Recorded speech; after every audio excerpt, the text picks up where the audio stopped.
ازيكم يا شباب؟ الاخبار عاملين ايه؟ يا رب تكونوا بخير. النهارده كده طالع اتكلم معاكم في حاجتين. الحاجه الاولى اللي هو او الجزء الاولاني يعني هتكلم فيه عن جمهور النادي الاهلي. انه طبعا انا برضه مش عايز اعمم، بس بتكلم ان هو ايه الاغلبيه. جمهور، انا اسف، برضه انا بعمم، سوري مش بعمم. جمهور مريض، جمهور متناقض، جمهور قمه السفاله، قمه في قله الادب. اللي انت عاوز تقوله قوله يعني. هتقول لي ايه ده انت ازاي بتقول على جمهور الاهلي كده ومش عارف ايه؟ هقول لك يا باشا، ده انت عندك بالدليل. وبرضه اللعيب مش عليهم، اللعيب برضه على اللي خلاهم او وصلهم للمرحله دي، وهي الاداره بتاعتهم اللي خلتهم بالقرف ده وبالوقاحه دي. انا بس هقول لكم انا على اللي انا من تجربتي انا شخصيه، انا بقول لك ده حكمي. جبت منين الحكم ده؟ اقول لك من الكومنتات اللي بتجيلي، المسجات اللي هي طول النهار سب دين سب دين وتهديد بالقتل وتهديد هنعمل فيك حاجات وحاجات وحاجات وحاجات، انت وايه ده انا واهلي وحاجات اعوذ بالله فظيعه. كل ده مثلا عشان مثلا ايه بقول ايه معلومه او بقول رايي، فاللي انا ايه ده خلاص بقى هيحكموا على الحد. فانا بقول لك ما فيش بقى حته ان هو ايه.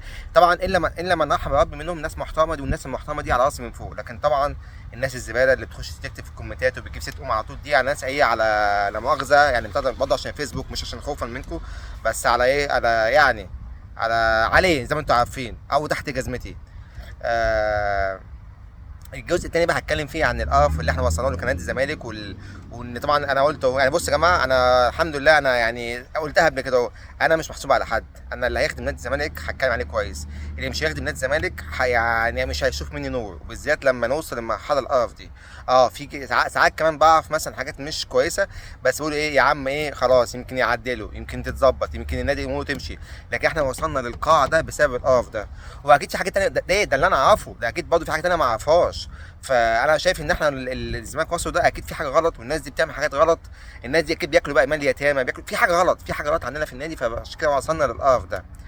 فنخش دلوقتي على موضوع النادي الاهلي وقد ايه هم الفساد اللي هم عايشين فيه والتناقض. لما مثلا انت مثلا تقول مثلا على موضوع حسين الشحات، تقول ان حسين الشحات ده مثلا انسان متنمر وي وي وي، وانا طبعا خلاص بقى طبعا هو انسان متنمر، فانا ايه تنمرت عليه. تلاقي بقى شتايم بقى بالاب وبالام. يعني انت جاي بتلومني عشان انا بتنمر على واحد متنمر، وفي نفس الوقت انت مش بتلوم حسين الشحات عليه. كمان مجلس اداره النادي الاهلي، يعني انا اللي انا قلت، انا لسه قايل من شويه، قلت ان مجلس اداره النادي الاهلي كان هو السبب في ان النادي وصل للجمهور بالشكل ده. ليه بقى؟ زمان يا جماعه كان النادي الاهلي كنا نسمع يقول لك ايه مبادئ النادي الاهلي، كان فعلا اللي بيغلط ما كانش بيشوف نور في النادي الاهلي، وكان فعلا اللي بيتشرط على النادي الاهلي ما بيشوفش نور. ليه؟ النادي الاهلي حاطط مبادئ او قوانين بيمشي عليها، مع ان كيك اصلا احنا قلنا قبل كده مفيش حاجه اسمها مبادئ، هو كل واحد بيجي بالمبادئ بتاعته. واللي قالها كده صلاح سليم، واللي اكد عليها هشام ابنه، قال لك دي كانت مبادئ صلاح سليم. مفيش حاجه اسمها بدل النادي الاهلي، قال لك كل واحد بيجي بالحرف كده. وانا سبحان الله اصلا قلت الكلام ده قبل كده، قبل حتى ما اسمع الفيديو ده. بس المهم يعني، فهنقول يا عم النادي الاهلي كان عنده مبادئ، بس فعلا كان اللي بيغلط في النادي الاهلي كان مش عارف ايه اللي كان بيتعبه. لكن دلوقتي بتشوفه اهو، بالعكس دلوقتي اللي بيغلط النادي الاهلي بيحاميله وبيحابيله وبيحلل له اخطائه وبيطلع لجانه جيم والشباب والناس اللي مش عايز اقول اغلط، تدافع عنه وتحلله، بدل ما فعلا لو انت عندك مبادئ توقف اللعبه دي وتخليه عبره لغيره. لكن لا، ازاي؟ لازم نطلع له المشطشط اللي جامد الفشيخ الحراق، واحد زي حسين شحات بيسب الدين وكذا مره غلط في ناس وايه يعني. ده انت راجل اخر ماتش ده انت ربنا يعني انت نزلت قلبت الماتش وعامل جيم عالمي وحلو ومش عارف ايه خلاص بقى، لا راح تقول شكل ومش عارف ايه وتقول له كده عليه يعني انت اللي بحمك اللي جامد قوي وطويل ووسيم وهنسم، ده انت فاهم، ده انت انا اسف يعني اقول ايه، ما لا دي عاديه تتقال دي. انا بضاني يعني بضاني بالشعر اللي فيها هو سامع عنك، انا اسف بس دي حقيقه. انا ما انا رايي كده، انا لو صديقي كده صوره بضاني بالشعر فيها هو سامع عن حسين الشحات، بس حسين الشحات فيها شعر، عنده شعر اكتر من شعر بضاني بصراحه بامانه يعني. ف بدل ما نشوف مثلا النادي الاهلي مثلا بيعاقب ان اللي بيغلط مثلا زي امام عاشور، كهربا، ده كهربا يا جماعه عمل كده طلع قال لك بيقول عقده صح. طب وكده ايه؟ فيعني انا بس بقول لكم بس ان هو الحركات اللي كان اللي الاهلي دلوقتي بيعملها مع الناس بتوعه وكل ده عشان ايه؟ ما تجيش تقول لي مبادئ. اللعيبه اللي بتتشرط على النادي الاهلي ما تجيش تقول لي في مبادئ. اللعيبه في لعيب يغلط الناس تخاف منه ويقول لك خلاص، في لعيب يغلط يتجازى وي هي ماشيه كده بالكفته وبالقبنطه وعشان كده شفنا ان الحاله دلوقتي اللي وصل لها النادي الاهلي. بس للاسف احنا حياتنا عشان اسوء فمغطين على الحلقه بتاعتهم. لكن النادي الاهلي في دمار، والنادي الاهلي اي فريق قوي هيقابله النادي الاهلي هيزعل. انا بقول لك من دلوقتي اهو، مش كده، انا مش هممني، بس أنا طبعا ايه، انا دلوقتي هركز اكتر مع فرقتي دي الحقيقه.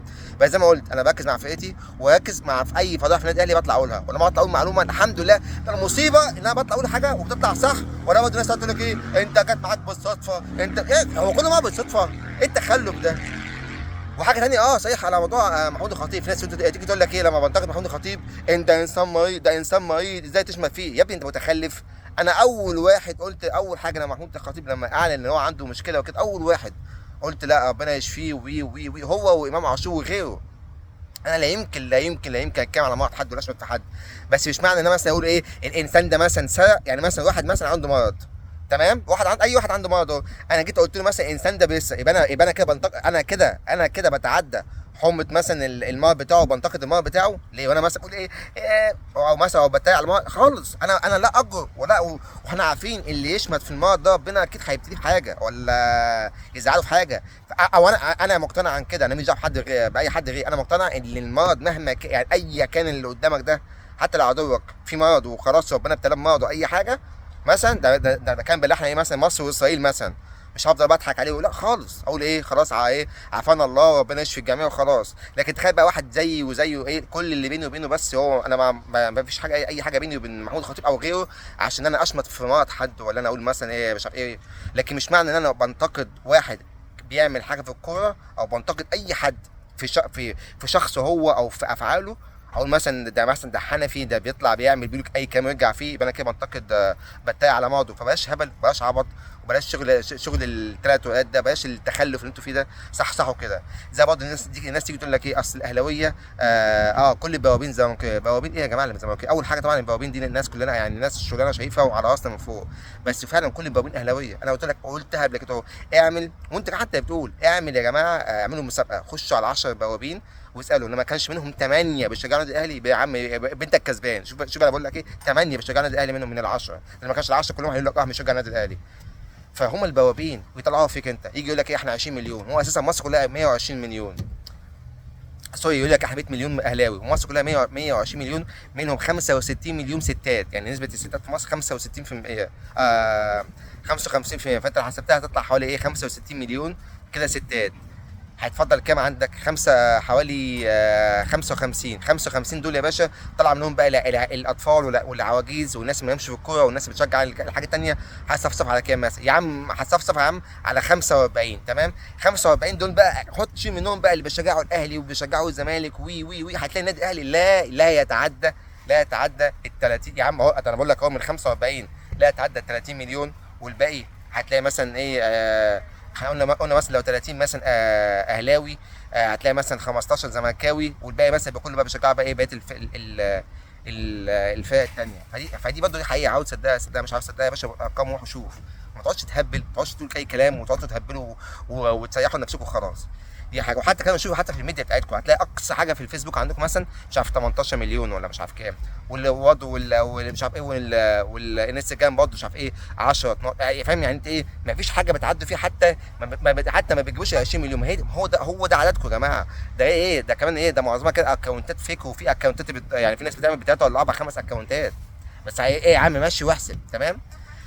ده كده بالنسبه للنادي الاهلي. بالنسبه بقى لنادي الزمالك، طبعا احنا شفنا القرف اللي احنا عايشين فيه، شفنا ان احنا اللي قلتها امبارح، الماتش ده فاشل، مش في الكوره بس، في الكوره والطايره والسله وكل حاجه فاشل فاشل فاشل، ومن الفشل لفشل بينزل كده اهو، وبعدين بيحلوا بمصيبه اكتر. جايين النهارده برضه طالعين يقول لك هنمشي، احنا خلاص هنجدد الثقه عشان معناش فلوس. يعني انت اول حاجه عارف ان هو فاشل وهيفشل، بس ماشي انت دلوقتي معكش فلوس، انا دلوقتي مشغل حد واحد عندي ما عنديش فلوس، افضل بقى امشيه عشان معيش فلوس، وكمان ازود الجاب بتاع الفلوس، واخسر نقط في الفرقه واخسر بطولات، وفي الاخر هشيله.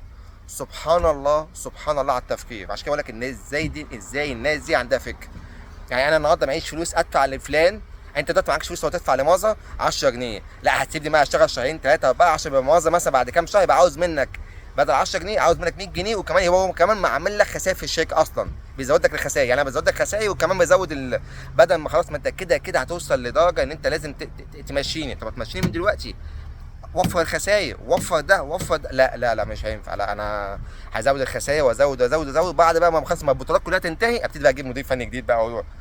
قمه في التخلف، وجين ادوار ده متخلف واضح. خلاص انا طبعا كنت بشجع يعني هو الحاجه الوحيده اللي عملها جين ادوار يعني فعلا واللي نجح فيها حاليا هو الموضوع ان هو قافل شويه الى حد ما، هو بيحب يصور معلومه بيصورها، ده الحاجه الوحيده اللي عملها، لكن غير كده لا، هو فاشل في الصفقات، عمل نفس الهبل اللي كان بيعمله غيره، جاب 20 لعيب وهو نصهم هيطلع فاشل، وفي الاخر ولا عارف يدفع ايه، ولا عارف يدفع فلوس للناس اللعيبه كويسه، ولا عارف يدفع فلوس للعيبه الزباله، ولا عارف يدفع لناديهم حتى. فانتوا يا جماعه بتدمروا النادي تدمير شامل، انتوا يا جماعه والله العظيم انا مش عارف انتوا عاوزين ايه. بعدين ايه حتى بقول لك ايه، مثلا ناجحين مثلا في حاجه وفاشلين في حاجه، انتوا فاشلين في كل حاجه، كل الالعاب رجاله وستات. طب انتوا قاعدين ليه؟ مش فاهم انتوا قاعدين ليه، ويعني ايه الهدف من القعده؟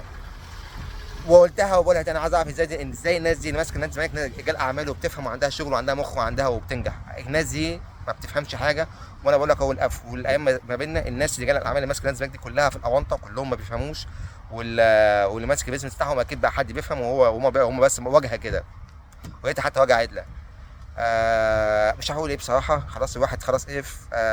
خلاص طول ما المدير الفني ده قاعد احنا مش هناخد بقى، مش هناخد بطوله ولا مركز ثاني، انت مش هتاخد مركز ثالث ولا رابع، انت هتاخد بقى مركز سابع تاسع، احنا لسه مكملين. واحتمال كمان لو هو كمل اصلا ما ناخدش، ما نتصعدش من السبعه الاوائل اصلا.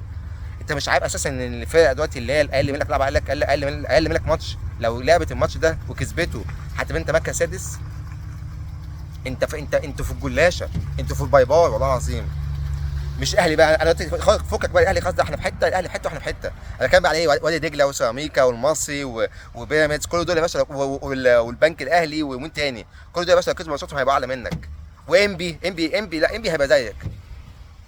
فضايح انتوا في داهيه. حاول حسبنا الله ونعم الوكيل فيكم، ربنا يديكم على دنيتكم وخربتوا النادي. يعني اقول ايه، انا عشان مش ينفع ايه يعني اهد عليكم بالامراض، بس انا هقول ايه، حسبنا الله ونعم الوكيل فيكم، وزي ما بتخربوا نادي الزمالك ربنا ايه يديكم على دنيتكم، عشان انتوا مجلس اداره فاشل بجون ادوار بالقرف ده كله. كاتكم القرف، اداره فاشله، اداره زفت في كل حاجه. ربنا يخلصنا منكم على خير ان شاء الله. سلام.